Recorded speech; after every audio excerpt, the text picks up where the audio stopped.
this need to be on? There it is.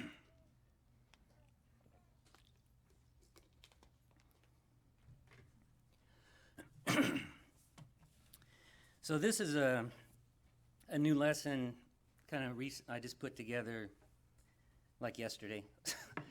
So when I found out I was going to fill in, I was going to go back and try to get an old one, but I thought I would tackle this, and I hope it turns out okay. And I hadn't preached on this passage before. And Brother Brent read in Matthew this account, but I'm going to look more at Mark chapter 9 and verses 14 through 29 on Jesus when he cast the demon out of this young man. So let's set the stage for these verses.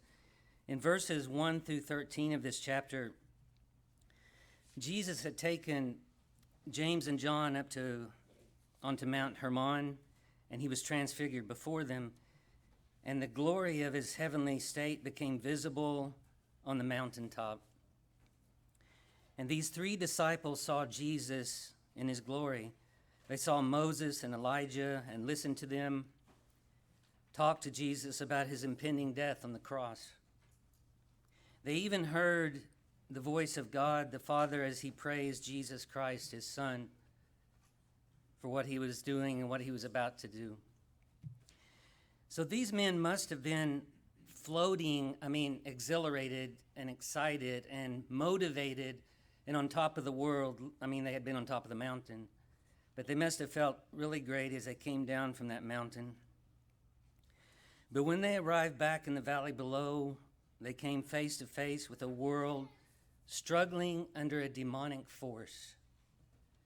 And it didn't take long for reality to hit them square in the face. And we may have good days now and then, but we never advance, some of them much better than others, and once in a while a lot better than others, as they did here, but we never advance beyond our need for Jesus, as we'll find out right away. Mountaintop experiences are wonderful, and we need them from time to time for spiritual nourishment and the recharging of our spiritual batteries, you might say. However, God never intended for us to stay there on that mountaintop. Just as Elijah was literally on top of the world one day on Mount Carmel, and in such triumph because God had allowed that to happen, and the very next day he was hiding in a cave in the throes of depression. But God told Elijah that he had work to do and to leave that cave. And then likewise, he wants us down here preaching the gospel and ministering among the hurting and the suffering. He wants us living with and serving real people devastated by the ravages of false doctrine and sin. We're not to be hermits and hiding from the world until Judgment Day. To forget this is to open ourselves up to all sorts of difficulty, challenges, and even failure. As 9 of his disciples, with pain and humiliation that weren't on that mountaintop but were down below, discovered on this particular day. And if we look in verses 14 through 16 of Mark chapter 9, and when he came to the disciples, he saw a great multitude around them and scribes disputing with them. Immediately when they saw him, all the people were greatly amazed, and running to him, greeted him. And he asked the scribes, "What are you discussing with them?" Of course, as if he didn't know. But no doubt the scribes, a religious delegation, once again hounding Jesus, were giving it to the disciples over their failure to heal the boy. It's also quite probable and most likely that they used their lack of success as an opportunity to attack Jesus and question his authority, because, you see, that's what people do. and I'm sure as you have found out as a Christian, that if you get out of step, out of line one little bit, they attack the faith and say, there you go, there's your proof. When actually, with you making mistakes has nothing to do with the faith or with Jesus. He makes no mistakes.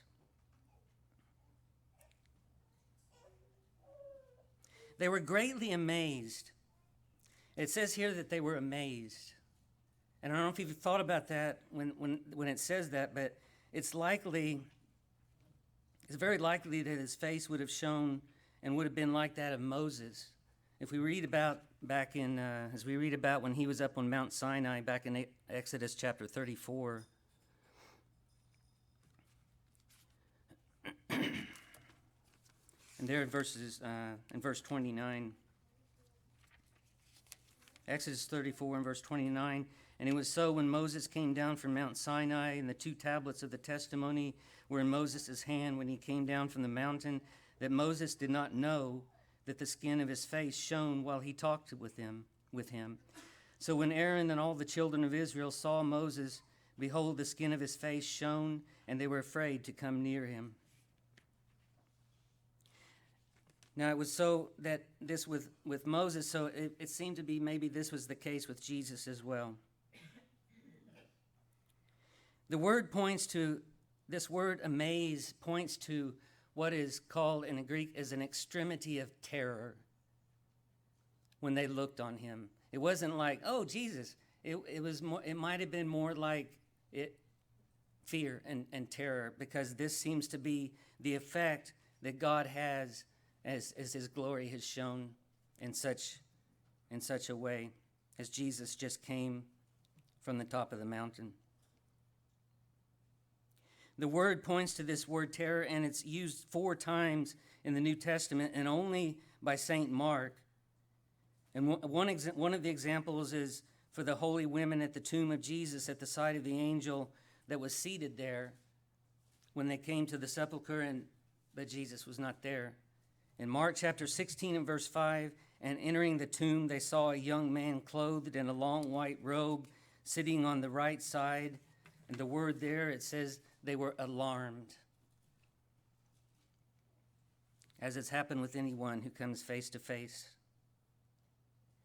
In verses 17 and 18 of Mark chapter 9, then one from the crowd answered and said, Teacher, I brought you my son who has a mute spirit, and wherever it seizes him, it throws him down. He foams at the mouth, gnashes his teeth, and becomes rigid. So I spoke to your disciples that they should cast it out, but they could not. So now we're more fully informed of what happened concerning the cause of the discussion here of the dispute and the argument between the disciples and the scribes. And of course, the scribes are going to use this as an opportunity to attack. And they were definitely going to do it when Jesus wasn't there. So, to Jesus' question in verse 16, what are you arguing with him? Someone from the crowd yelled out the answer. And it wasn't just anyone. It just wasn't someone in the crowd. It was a certain man who was the father of a demon-possessed boy. Matthew chapter 17 and verse 15 that Brent read from, informs us that he knelt before Jesus and addressed him as Lord. And here in Mark, he calls Jesus teacher and informed him that his son has a spirit that makes him mute and he cannot speak. And in verse 18, it informs us that whenever it seizes him, it throws him down, he foams at the mouth, grinds his teeth, and becomes rigid.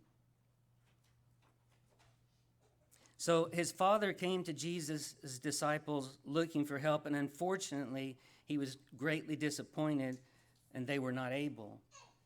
And this was the dispute. This is what was going on here as Jesus walked up.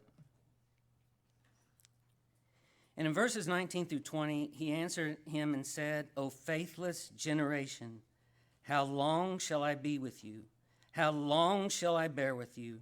Bring him to me. Then they brought him to him, and when he saw him, immediately the spirit convulsed him, and he fell on the ground and wallowed, foaming at the mouth. We can detect here, and I think it's easy to see, a certain amount of exasperation from Jesus. Now, if you think of just the contrast that he's just now coming from the top of the mountain with Moses, with Elijah and Moses, and the mount of this configuration. You think of the contrast, and now he comes down below, and what a difference that would be, that he expresses this displeasure and exasperation. He references Psalm chapter 95 and verse 10. For 40 years I was angry with that generation, and I said, they are a people whose hearts go astray, and they have not known my ways. And so here in verse 19, and he answered them, O faithless generation, how long am I to be with you? How long am I to bear with you? This expression, oh, sounds like it's the way we would spell it, O-H, is a word of deep anguish if you look at it in Scripture, as it's used here, and was seldom used in addressing someone directly. It was usually reserved for a time of burdened prayer, and people would come before God and cry out of their hearts and lift up their oaths to their Lord. Have you ever been there? To be in such distress and so exasperated as Jesus was here, and so distressed that you said, "Oh Lord, please help me." And this was the type of word that Jesus used here. He seems to be expressing this displeasure toward anyone assembled there that day. No one seems to be able to believe. If you think about it, everyone that he's talking to and addressing here, not just his disciples, but the disciples who have seen his power firsthand don't have the faith. The religious leaders don't have the faith. The gathered crowds lack faith. Even this broken-hearted father does not have the faith necessary to see his son delivered from this demon. So it's understandable that Jesus here would see this lack of faith everywhere he turns and cries out, "How much longer am I going to have to put up with this?" And it just makes you wonder. You look at us today, you look at the world today around us and what we're living in, and how much longer will he put up with this?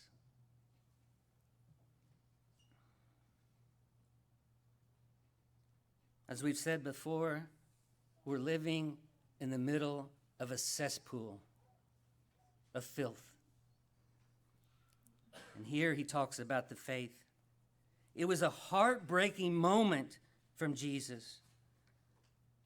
And I don't think we think about these things often. When Jesus says things, we don't think about the meaning behind them and what he was feeling. We just kind of fly over the words and we just move on to the next verse, and we don't really think about it. But I think this is what he was feeling. It was heartbreaking.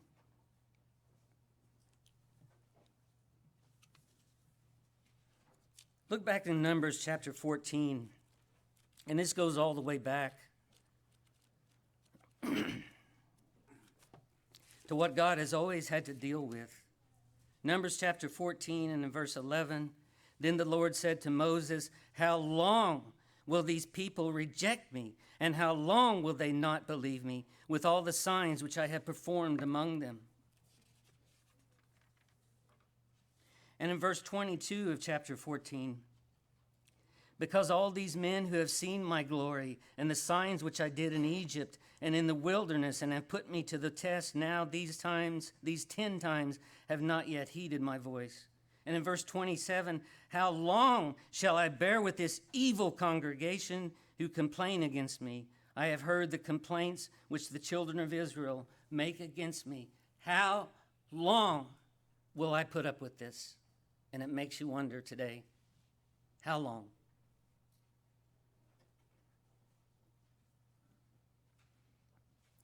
The author William Lane said, these rhetorical questions by Jesus express the loneliness and the anguish of the one authentic believer in a world which expresses only unbelief. Sinclair Ferguson wrote, Mark vividly captures the pressures and frustrations of Christ's life in these verses.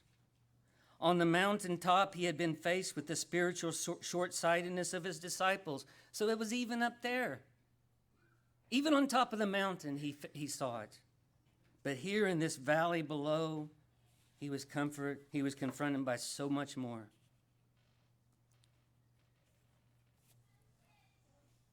But of course, Jesus says, bring him to me.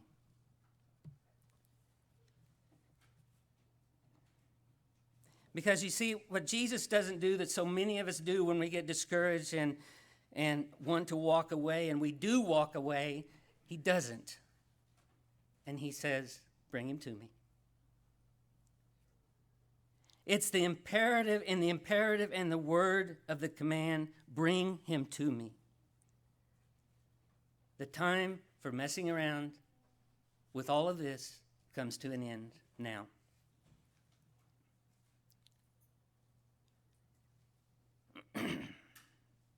And seeing Jesus, we see in verse 20 that this evil spirit immediately convulsed the boy.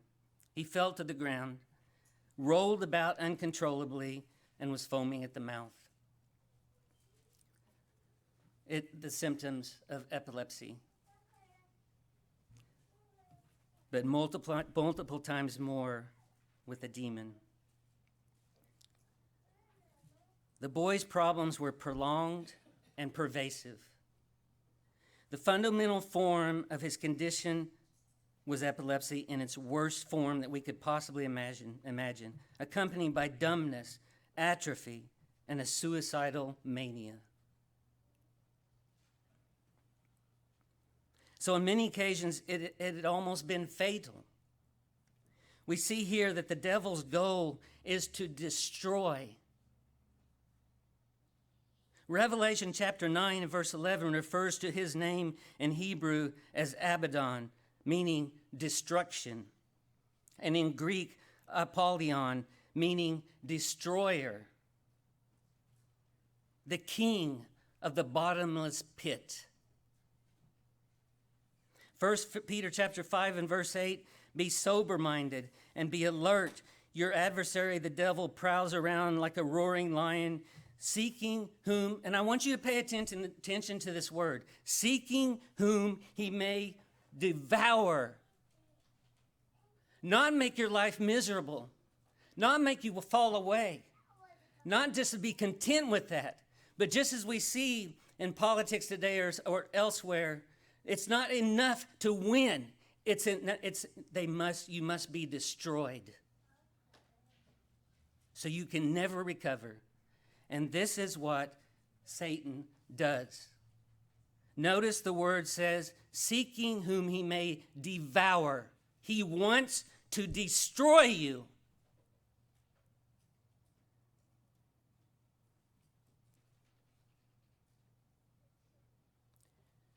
We need Christ when confronted with the demonic, in our case, temptations. That the shorter the devil's time is, the more he rages, as we see in verse 20. This is true, both as to the devil himself and his instruments. In Revelation chapter 12 and verse 12, Therefore rejoice, O heavens, and you who dwell in them. Woe to the inhabitants of the earth and the sea, for the devil has come down to you, having great wrath, because he knows that he has a short time. Likewise, in the moment of conversion, Christians often meet with the strongest conflicts of temptation. You are under relentless attack. And how much do we take it so lightly and sin so flippantly, thinking, I've got all the time in the world, I'll turn back to God eventually. Satan doesn't think that way. He looks at it that has such a short time, and he wants to do everything he possibly can. He is at war with you. Do not take it lightly. Do not. He is trying to destroy you. In verses 21 and 22, so he asked his father, how long has this been happening to him? And he said, from childhood. And often he has thrown him both into the fire and into the water to destroy him. But if you can do anything, have compassion on us and help us.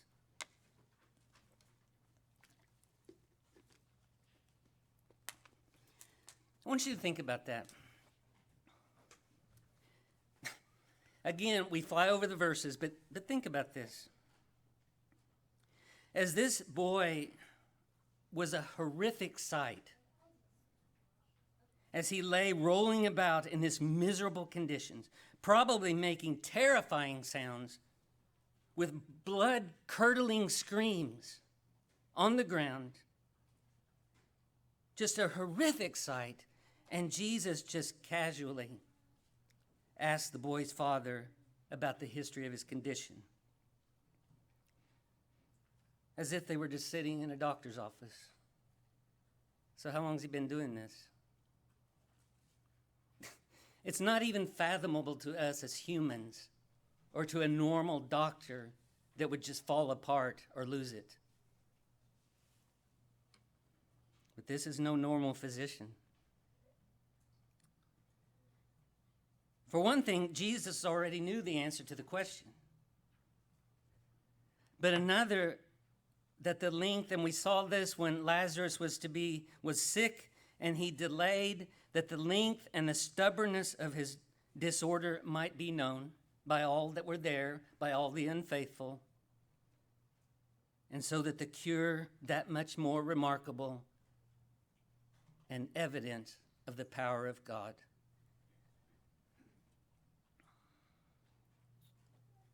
Also, think about this. Out of sheer desperation, the father now turns to the only possible source of hope and help, and he turns to Jesus and begs, if you can do anything, if.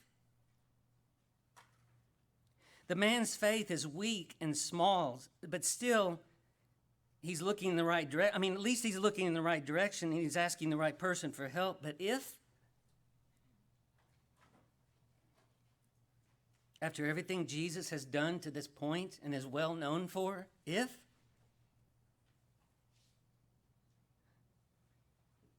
and at least he does turn to him, but unlike the leper in Mark chapter 1, verses 40 through 45, it says that the leper, he raised not a would question, but a could question. The leper knew he could, but would he? And the father believed he would, but could he? There's a difference. What do we do? Do we have the attitude of the leper who said he will, he can if he will? Or do we have the attitude of this father? He said, or that he will if he can. If? No, that's not good enough for our faith.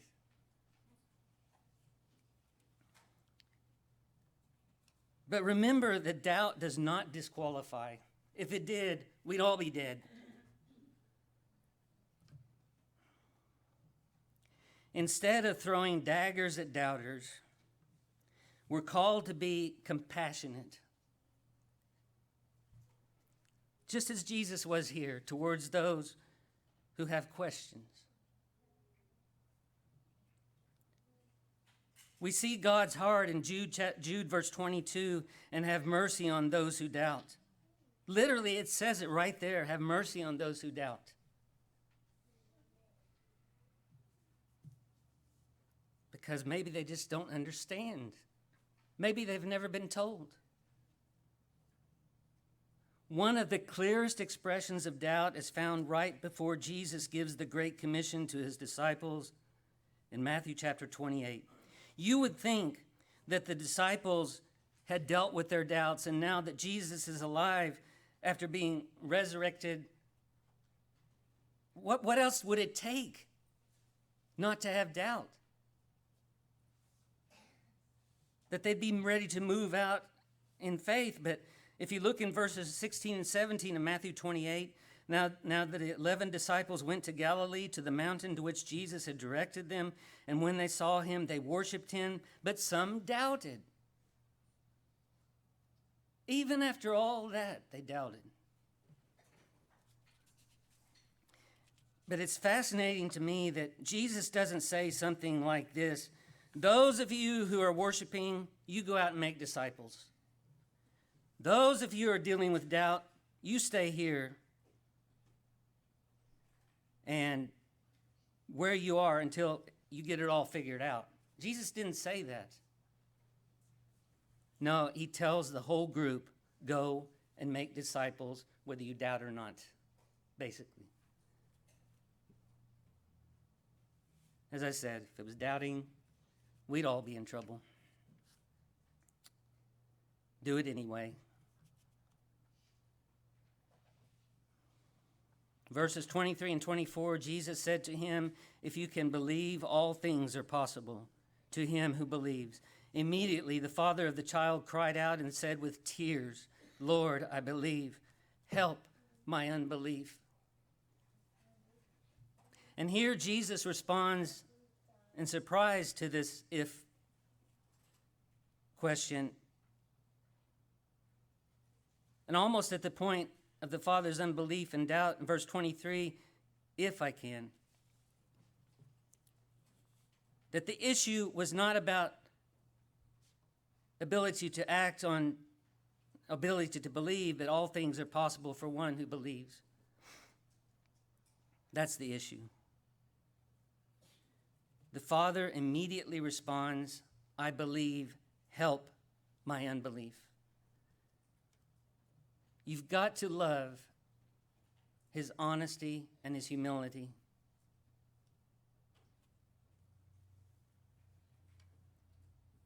With the attitude that I believe, but I know my faith is weak, partial, incomplete. Still, I trust you, Lord, and only you.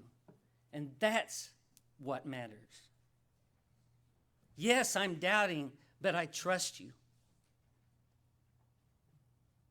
We have to understand the difference.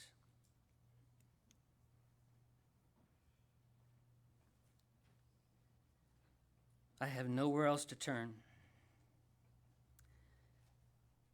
Have you ever prayed in this manner, and when you pray to God and you're feeling these doubts, but you're asking him to help you anyway, and basically do you ever feel like, help me in spite of me?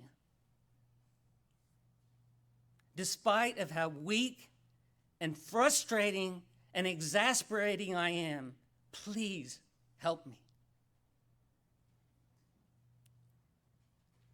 And Brother Bill mentioned this morning at the table, just as Peter did in John chapter 6 and verse 67 through 69. So Jesus asked the 12, do you want to leave too? Simon Peter replied, Lord, to whom should we go? Would we go? You have the words of eternal life. We believe and know that you are the Holy One of God. Where else am I going to go? And that's what this man was saying. I have nothing else.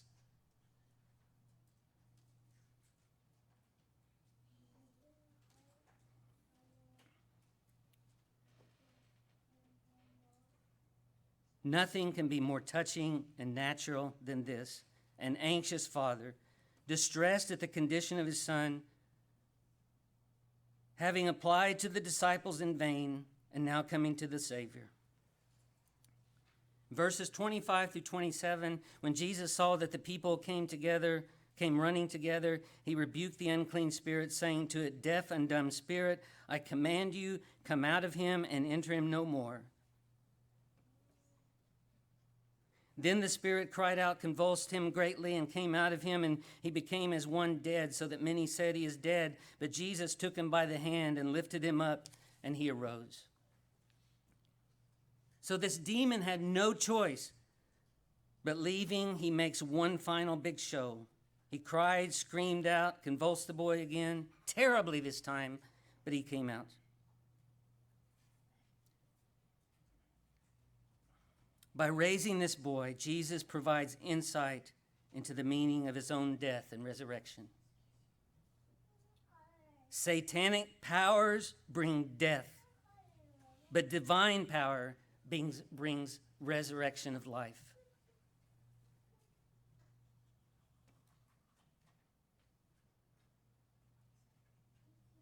We never advance. We mentioned we never advance beyond our need for Jesus in the beginning of this lesson. We never advance beyond our need for prayer. In verses 28 and 29, and when he had come into the house, his disciples asked him privately, "Why could we not cast him out?" It's almost like, okay, huddle, guys, and debrief, as we call it. Like, Lord, why couldn't we do this? Seriously, I mean, they were upset too. So he said to them, "This kind can come out by nothing but by prayer and fasting."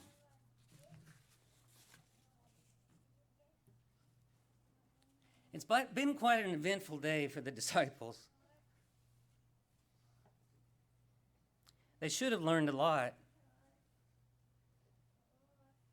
In fact, by contrasting the transfiguration with the healing of the demon-possessed boy proves very educational if you compare the two. From when they were on top of the mountain until they were in the valley below. Look at the difference. Transfiguration on the mountaintop, healing of the boy in the valley. Transfiguration, the kingdom of God on display. Healing of the boy, the kingdom of Satan on display. Transfiguration, God's Son is radiantly glorified. Healing of the boy, a man's son, is terribly demonized. A father, on the Transfiguration, a father is honored in his son. Healing of the boy, a father is horrified by his son. Transfiguration, the disciples are confused and lacking understanding, and healing of the boy, the disciples are defeated and lack power. Transfiguration, a lesson about the future. A healing of the boy, a lesson about faith. Transfiguration, a display of divine power. Healing of the boy, a directive for human prayer. The disciples failed, and they failed big time. It was public. It became a source of ridicule, cast doubt on their master and the mission, and filled them with self-doubt.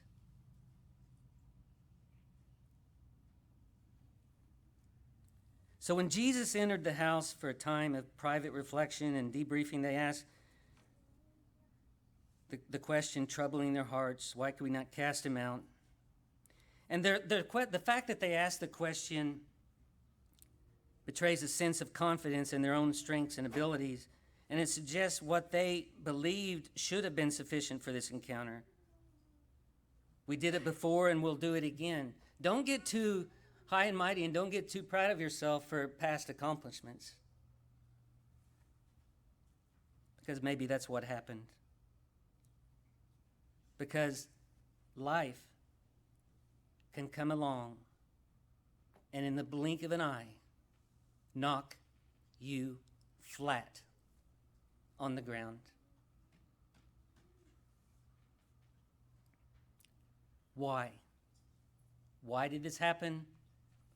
The simple answer is they underestimated the power of evil in the world and in themselves. Satan wants to destroy you. Don't underestimate him. He's been doing this a long time. He knows what he's doing.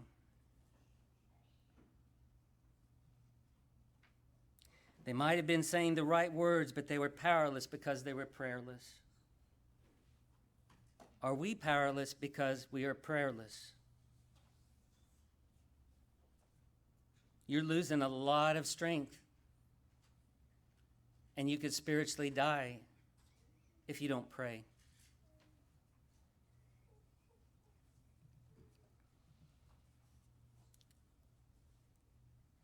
Prayer is the vital link between the power on the mountaintop and the desperate problems that we face in this valley below.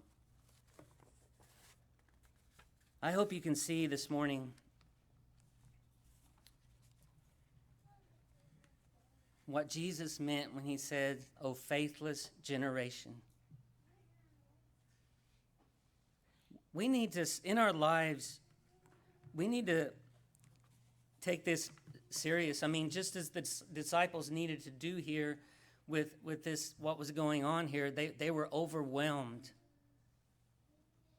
And I'm sure they were exhilarated when Jesus arrived, but see, God expects us to do our part. And if we're not doing that, one of the reasons may be that we're not praying, and that we're not sustaining our faith, that we're not fighting back in every way and with every tool that he has given us. And we may find ourselves feeling as they did here. As I said last Sunday, when we talked about the church in Revelation in Ephesus, about how they had left their first love. You can never leave your first love if you never are joined to that love. And if you have never been baptized into Christ, that's you. And you're on the outside looking in.